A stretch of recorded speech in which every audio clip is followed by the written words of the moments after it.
President Donald Trump olutudde ku ntebe ate n'alabulira omwami Museveni tojja ne ng'otusabiriza era sanctions zonna ezaatebwa ku bakungu bo tewali gye ngenda kukyusa. Baganda bange omusajja Trump yazze n'obukambwe ebyokusabiriza kwa Museveni tebigenda kukola mu ggwanga erya Amerika era amulabuliddewo ng'obudde bukyali. Omanyi ono mukubi wa luseke kati ye buli walaba ekiyita aba ayagala kgenda wa kirumbe naye bamusitoopinze ng'obudde bukyali. Awo tusimbudde omanya nti eno tagenda kuzzayo olujanja lwe na lugezigezi lwe n'akamanyiiro ke bigenda kuba bitambulira wano kubanga ensonga gy'abadde awa ate munnange teriimu. Bannayuganda bamwanise kati n'Abamerika bakimanyi nti omukulu ono ye atunuulira kimu kwa bbira. Talina kigendera kirala kyonna okuggyako okwagala okubba eggwanga. So bataata bamaama twongera obajjukiza n'obategeeza nti tutunuulira nnyo okulaba nga twenunudde tutya era tutunuulira tulina okulaba nga eggwanga laffe litambudde litya okubeera ery'enjawulo. Tulina okukubiriza nti tutambulira ddala okulaba nga tutereeza buli kimu ekisobye era ng'eggwanga laffe litambula. Ke kaseera akatuufu Munnayuganda ofuna ekituufu, ofuna eggwanga eddungi ly'ogenda okwenyumirizaamu ate era ly'ogenda okweyagaliramu.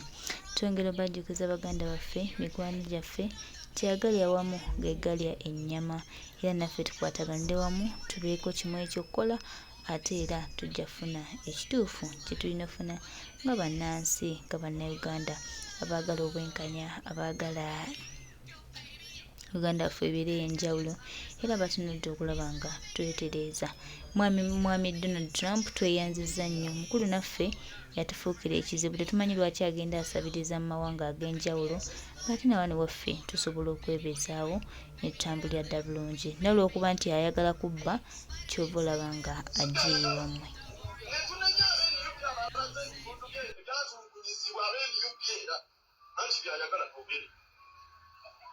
Kati ndowooza kimuyamba okufuna ku magezi omwami oyo ategeere nti tumulaba eggwanga lyonna limulaba fe tuli mu kyalo eno naye tumulaba netubuuza is this honorable, is this man still honorable? Alowooza house emufuula honorable oba ligambo bye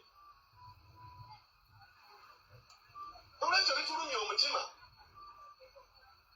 honorable se gundi wamaliisereko bw'owulira nga teyagala kwogera bireke olumya abantu bangi mu ggwanga abalabye bye tulaba kati oba wulya teyagala kwogera nsereko sirika tejja ajja kunenya nga toyogedde naye ffena tulye ne tuwulira bubi. Nze si kyabbi bagamba kubanga kyatulumyemu bannange kyatulumye omubaka ng'obadde wa kitiibwa wagobyo olina koma olumya abantu bangi omubaka ow'ekitiibwa zekakasa ne kabaka atandise okulumwa okulaba nga bwe yaweebwa okubeera ow'ekitiibwa ekitiibwa akikooye bannange mutuweeko kitiibwa eggwanga muliwe ekitiibwa nammwe mwewe ekitiibwa. Owulira kati nze waliwo mbadde sibanyumizanga kambi bagambe ku muganda wange Muhammad Ssegirinya. Ssegirinya yali mukwano gwange. Ssegirinya nafuna omukisa mu bulwadde ne ngenda ewaka nembeera ne mulabako. Omulundi ogwaddirira ogwasembayo nagenda enaalya okulaba Ssegirinya Muhammad. Mr. Update bino kambyogere kiyinza obutampisa bulungi naye kambagambe ebigambo bino. Bwe ngenda okulaba Mr. Update nagenda n'omukulu amuyita Mr. Kawempe ne tugenda enaalya.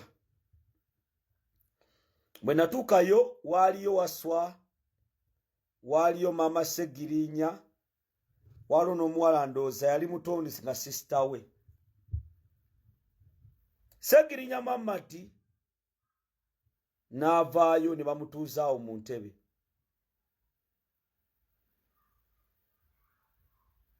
Ne mutunuulira.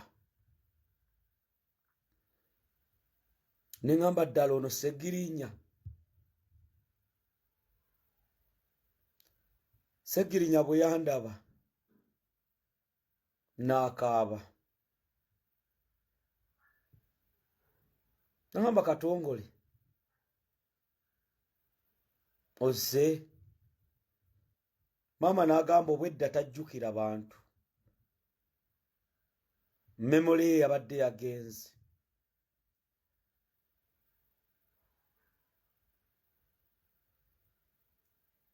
Maama n'atuula sayidi wali mabbali.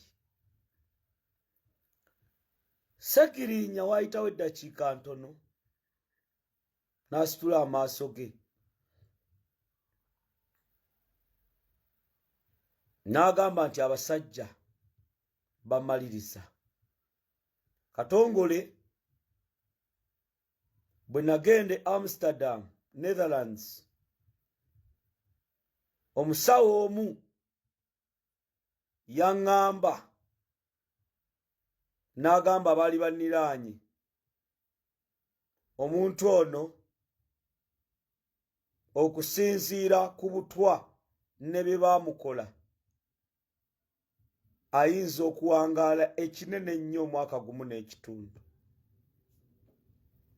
Kubanga Mr. Update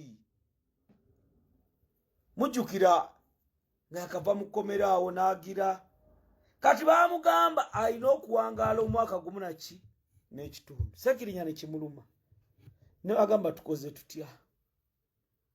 Kakati tuba tunyumyawo nanga Katongole ngenda kufa. Nembuuza maama lwaki Segirinya agamba agenda kufa. Nemugamba ogenda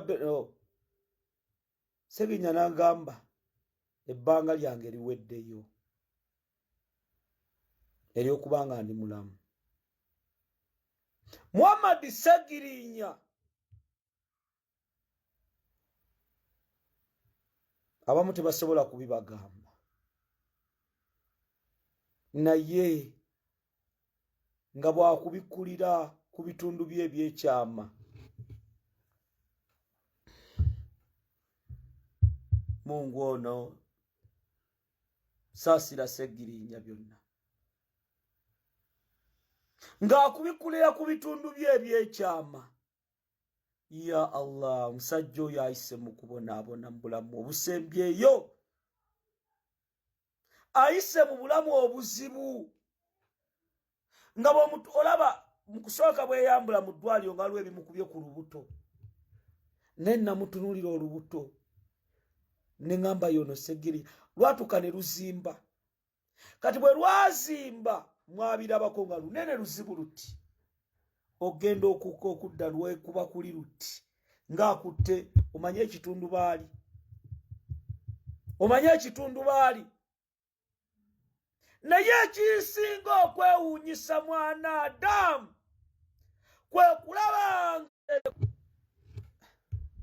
kwe kulabanga bansereko. Wuliriza obulumi buno. Omanyi lwaki mbagamba ebigambo bino baganda bange? Obulumi bungi, embeera nkimanyi, memole netuuka negenda, memole netuuka nesaanawo. Bane abakuba essimu badde nsaba abakuba essimu bannange. Waliwo abantu awanyi abakuba balaba ndi ku live. Memole netuuka negenda ya Muhammad Segirinya. Olumbe ne lumuluma mu bulumi obuzibu. Neno osanga nga bampuuga bali wano boogera. Era projekiti yonna gye bapanga mu Wempe North tugimanyi. Njagala muntagingire omukulu ono bamuyita Balamu. Nga ayingidde ekibiina kyetuyita kati kyo kyatongozekanga ekibiina ekyabasezi abalemedde bode ya Segirinya okumusajja ali hagati enkoko kesoma mahuli kyopaali bulo muyo kusala embwa rundi enkereme yakabaleeka. Njagala kwebaza mu ngeri enjawulo Honorable Commissioner wa Parliament owe Masaka Honorable Mpuuga olw'okulaga obumalirivu n'obuntu bulamu abana basegirinya tebazisira tawaabwe babadde batudde ku kisaawe nga balina bodi ya data waabwe ng'abasezi balembedde bodi ya data waabwe mama wasegirinya n'agamba abasezi mundeke omwana wange bamutwale tumusabire eri abasezi ne balemera bodi ya segirinya kati mweba abatooro n'abanyoro what takes you ogenda kutaba mu bibiina by'abasezi abaana basezi mukwenda kw'abasezi mukwenda kw'abasezi mulwani mwenda kw'abasezi bengabyalwaki okusereka feesi yaabwe mutaba abasezi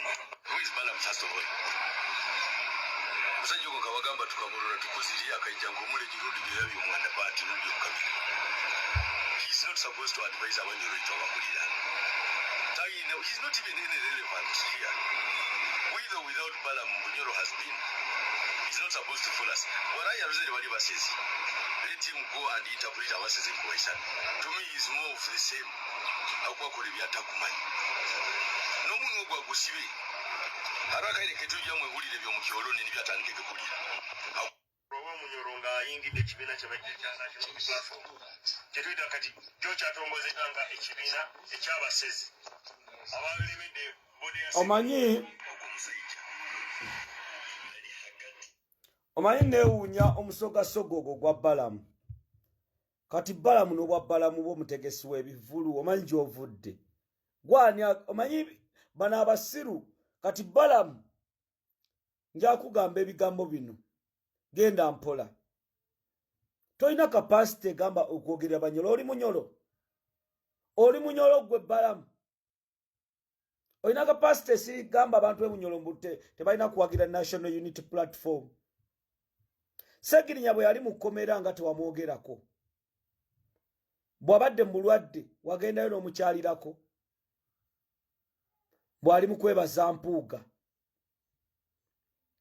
toyina kapasite egamba abantu b'emunyolombo temuddamu kuwagira NUP ani akugamba gwe Balamu era alwo n'ebisajjasajja by'NRM babyambaza t-shirt z'NRM musimanya eno nupu temuyina kye Museveni abitandise Museveni alaba Kyagulanyi Robert Center Bobi Wine yagenda mambuka n'asitula abantu n'agenda abimu mu Bakalamojja kati bino bikireresi bibalamu ebiseseme bya Museveni tebina kye bisobola kukola ku NUP Balamu n'obwa Balamu omutegesi w'ebivulu ku mulembe gwa Museveni lwasooka obwa minisita ku gavumenti eyabo abatategeererako ddala nja kugamba ebigambo bino Balamu tetugenda kubatya abanyolo basalawo oyo Balamu ayaga kwesimbayo ku MPF ategeerera abanyolo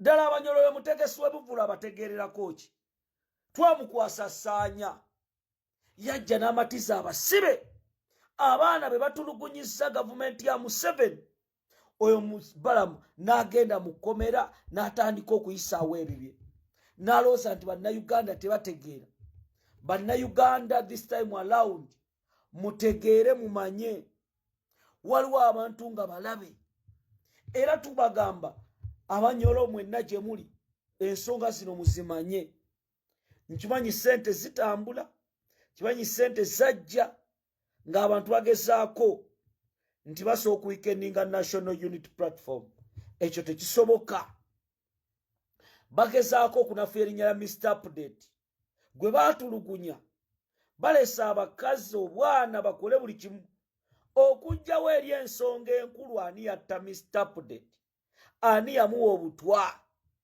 kino Segirinya baamutiisatiisanga nga mulamu nga tebaagala ayogere ku butwa musajja ati olumu naye n'atya naye amazima n'agamba Dr. Nico ti dokita bwe ndiba nfudde kwata ebitundu byange bino birage ensi abasajja engeri gye bantulugunya gye bambonyaabonya nze Mr. Update kubanga Segirinya yali amaze okukakasa ng'alaba obulamu bugenda ng'awulira agenda kufa naye okumanya abantu